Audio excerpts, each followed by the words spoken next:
Hi guys, in this tutorial we'll demonstrate a few examples on linear momentum, and these are going to be questions that are based on force time graphs, and then we'll be trying to get in the first case the impulse and determine its direction, then next the average force, and next the final velocity.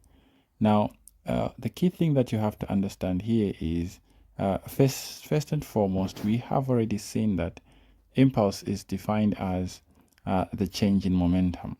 So change in momentum, of course, with mv here being the definition of what momentum is, mass times velocity.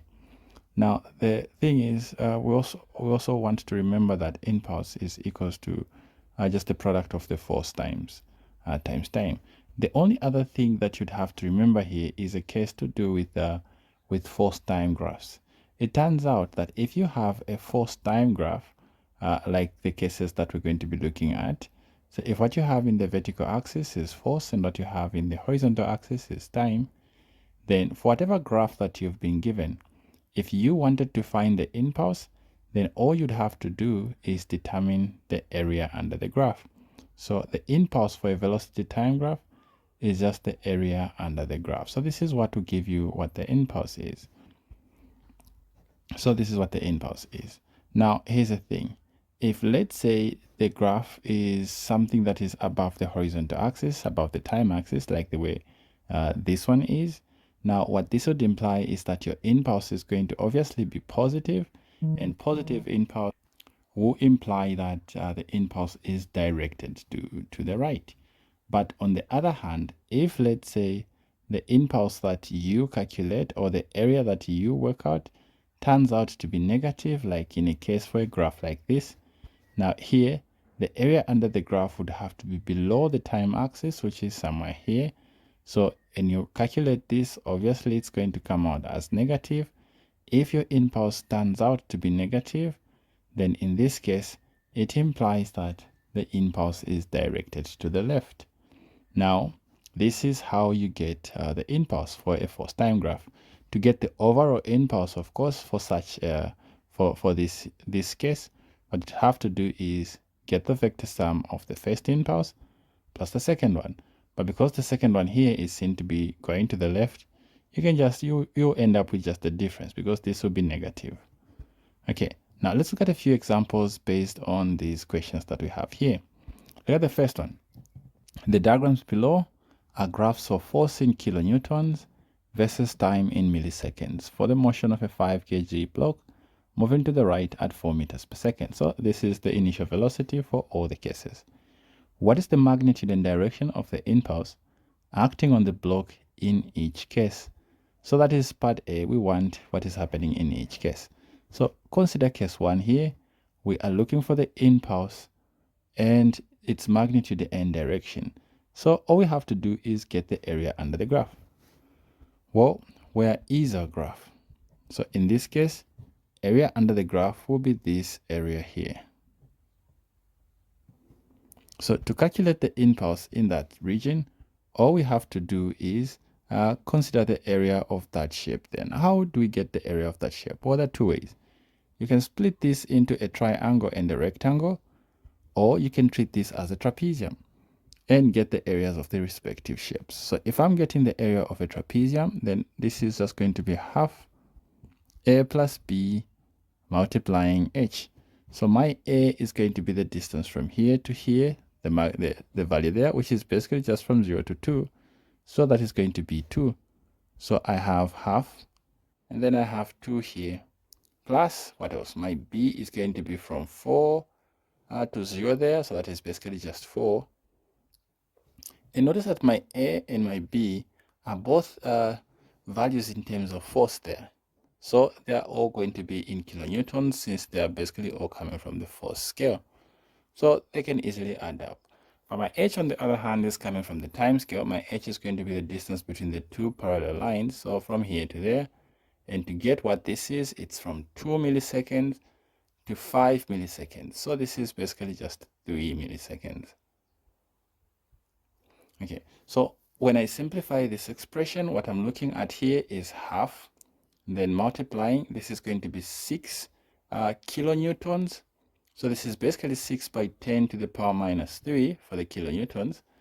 Not minus 3, this is positive 3 kilo to newtons, that's positive 3.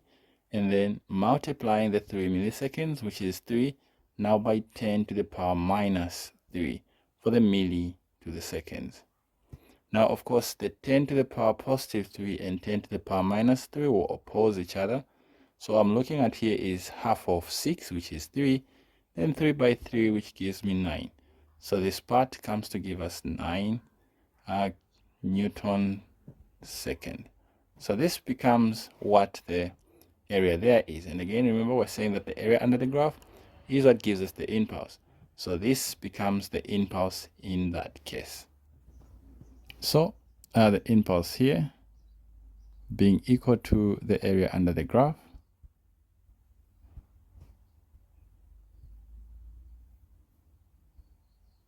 and hence we'll just equate this to 9 Newton seconds. So that becomes the impulse. So of course we know Newton second is the same as kg meter per second. Okay, so having done that, we move on to the next part. The question is asking us to get the magnitude and the direction. The impulse came out as positive, and if you recall what I said, positive impulse implies you're going to the right. So this is to the right. So that becomes the direction. So let's look at case 2. In case 2, what is happening here? So for case 2, again, all we're looking for is the area under the graph. So let's zoom in a little bit. So the area under the graph, what are we seeing here? Well, in this case, what you have to see, our graph has to be this part. This is the area under the graph, but it has two parts. We have that part, and we have this part. So you can approach this in 2 steps. First, to get the area under the first part, we'll say this is impulse 1, and we'll label this as impulse 2. Then the sum of those two will be the overall impulse. So how do we approach this? So in this case, we have impulse 1. This is just going to be that being a triangle, so we have half. The base in this case will be from here, from 1, coming all the way up to 3. So that is 2 milliseconds. So again, you saw to say the milli and the kilo will oppose each other. So from here enters the kilo, and that is going to be 2 kilonewtons. So that in the end, the answer here is just going to come out as half of 2 is 1, then 1 by 2 is 2. So this is just going to be the Newton second. But when getting the second impulse there, here's the thing. It's still a triangle, so we're looking at half.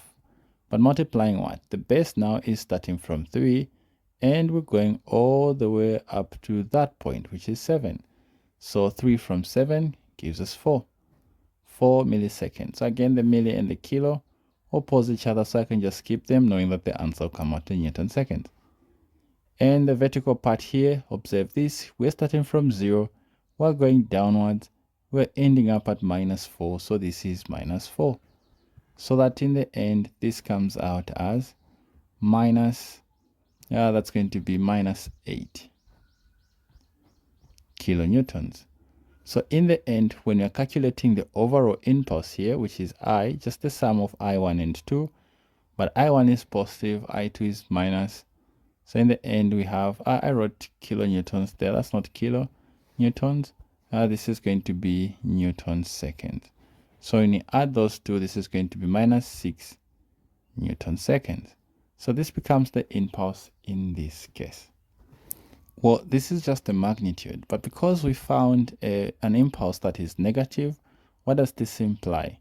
Well, we can then conclude that our impulse here is basically just 6 Newton second, that is the magnitude, and we can say this is directed. Remember what we said, if impulse is negative, then the direction is to the left.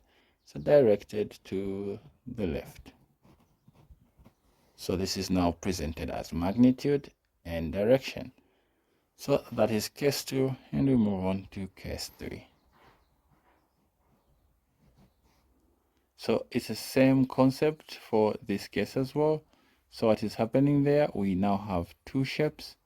And we can, if we're trying to get the impulse there, we can still say we have the area under the graph for this part, that's a rectangle.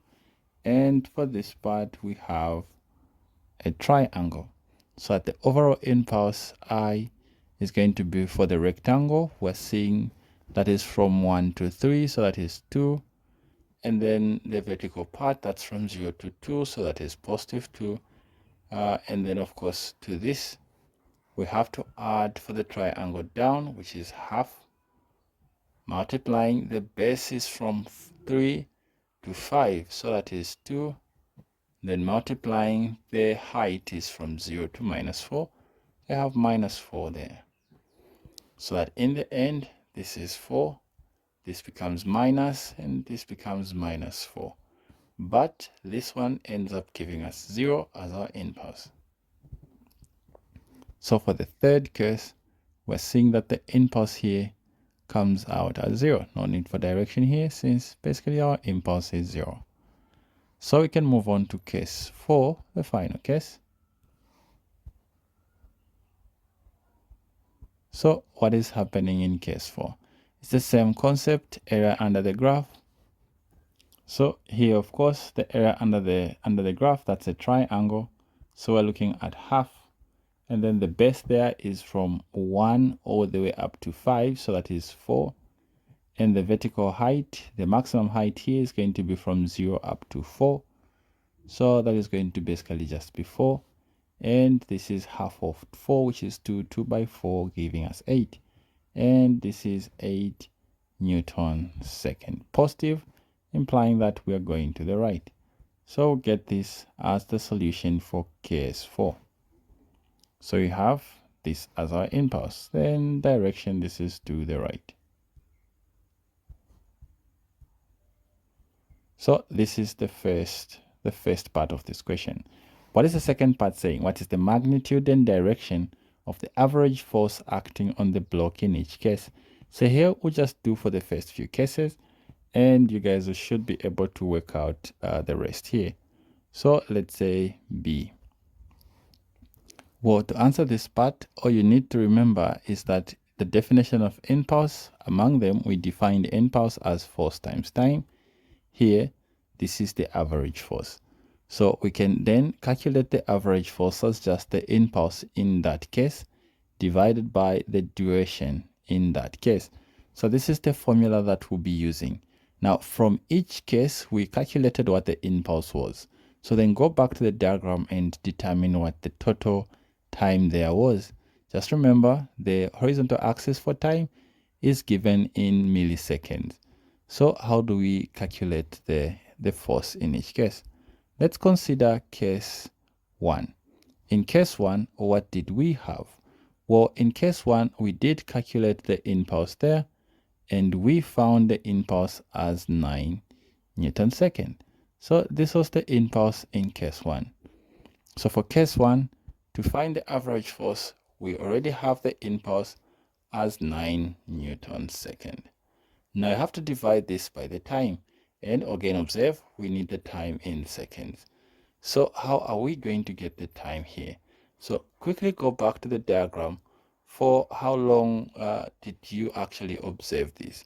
Well, for the first part, nothing is happening here. It's the same thing for this part, nothing will be happening here and there. Even here, nothing will be happening here and here. Same thing even then. So we're only looking for where we have that graph there. So with that in mind, what is the duration for this contact? So the duration is only from this point up to this point. So how long does that translate or relate to? So we come back down here and observe that according to the scale that we've been given, this corresponds to 2 milliseconds up to 5 milliseconds. So that in this case, our time t, 2 to 5, that is basically just 3 milliseconds. And 3 milliseconds is 3 by 10 to the power minus 3 seconds. So that is what we're going to be using for case 1. So let's take it back. For case 1, the time is 3 milliseconds. And as we saw, this is 3 by 10 to the power minus 3.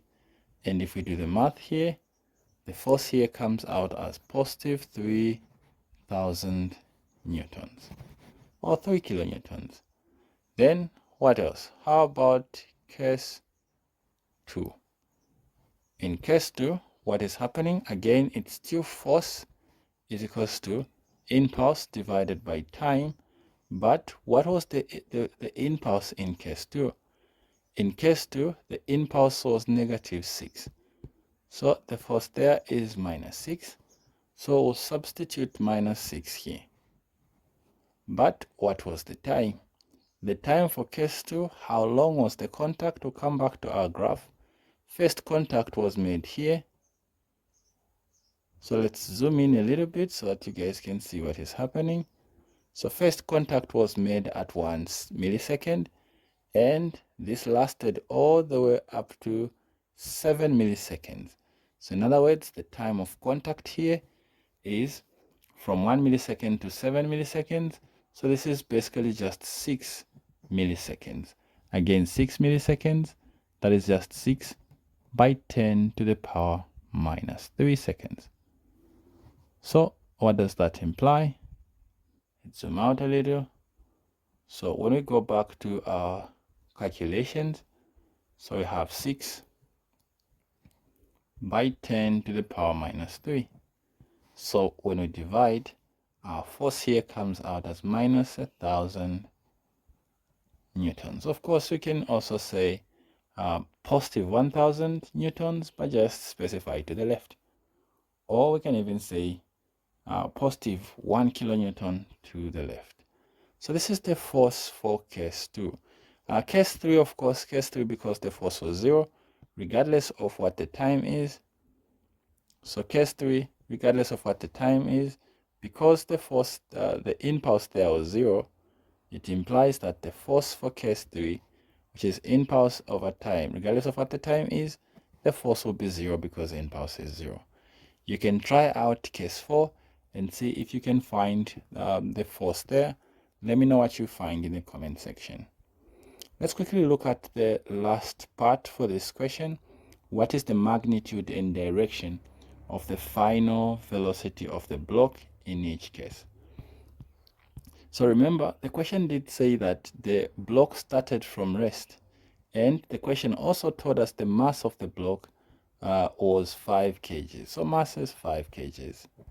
So because of this, in the last part, so we're looking for final velocity.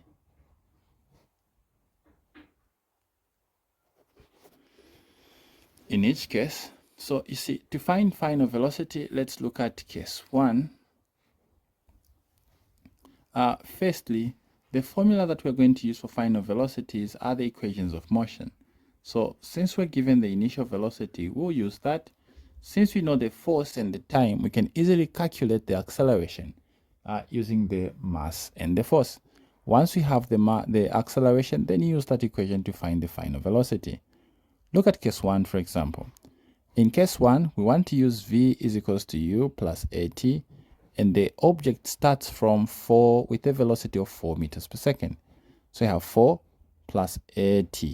And if you recall, we did point out that in case 1, the time was 3 milliseconds.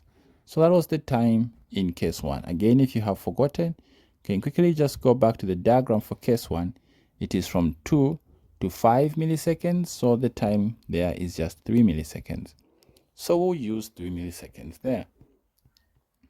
So that is our time. Of course, we're using it in seconds. That's 3 by 10 to the power minus 3 seconds. But what is the acceleration?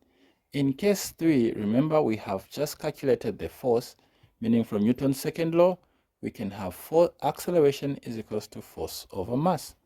So since we know the force for case 1, the force came out as 3,000 newtons. So meaning the acceleration will be 3,000 newtons divided by the mass. And the mass of the block is 5 kgs in each case. So what does this tell us about the acceleration in this case? So just divide 5 into 30. That is going to give you 6, giving the acceleration as 600 meters per second squared. So if you now want to calculate the final velocity in this case, copy this, bring it here. final velocity becomes equal to where we have acceleration, or put that acceleration. So plug it in with its sign as well. If where it will come out negative, we'll put with the negative. And then the time here, remember, for the first case, time was 3 milliseconds. So 3 by 10 to the minus 3. If we do this, this part will give us that's about 1.8. So that when you add 1.8 with 4, you end up with 5.8 meters per second as the final velocity. You can do the same thing for case 2. In case 2, again, we're still using v is equals to u plus at, but we need the acceleration. It's still starting with an initial velocity of 4 meters per second, but the thing is the acceleration and the time are different for this case. The acceleration is still force over time, but so not force over time, force over mass. But the force for case 2, what did we find? The force for case 2 came out as minus 1,000. So we'll use that minus 1,000 here. And the mass, this is still a 5 kg block. Dividing this gives us minus 200 meters per second squared as the acceleration. So we can bring this here. The final velocity will be 4 plus the acceleration minus 200, but the time of contact. In case 2, what was the time? We did calculate the time, or we've used it already, but just in case you've forgotten, case 2, it's from 1 to 7, which is 6 by 10 to the power negative 3 seconds. So that is the time we're going to use. So that is what will come here. That's case 2 here. So time, we have 6 by 10 to the power minus 3. So that is going to be our time. So if we do the math here, we see that the final velocity comes out as 2.8 meters per second. In case 3, of course, we saw to say the force, because the impulse was 0, the force ended up being 0 as well. If the force is 0, the acceleration must be 0. So if we have v is equals to 4 plus at, because the acceleration is 0, regardless of what the time is, this is to be 0. So the final velocity for case 3 will remain as 4 meters per second. In other words, the velocity there was not changing. Now again, can you try to find what the final velocity will be in case 4? So again, let me know what you find in the comment section. Alright guys, this is everything for this video. Hope you guys found this helpful. If you did, leave a like. Let me know what you'd want to see next in the comment section. We'll see you guys in the next tutorial.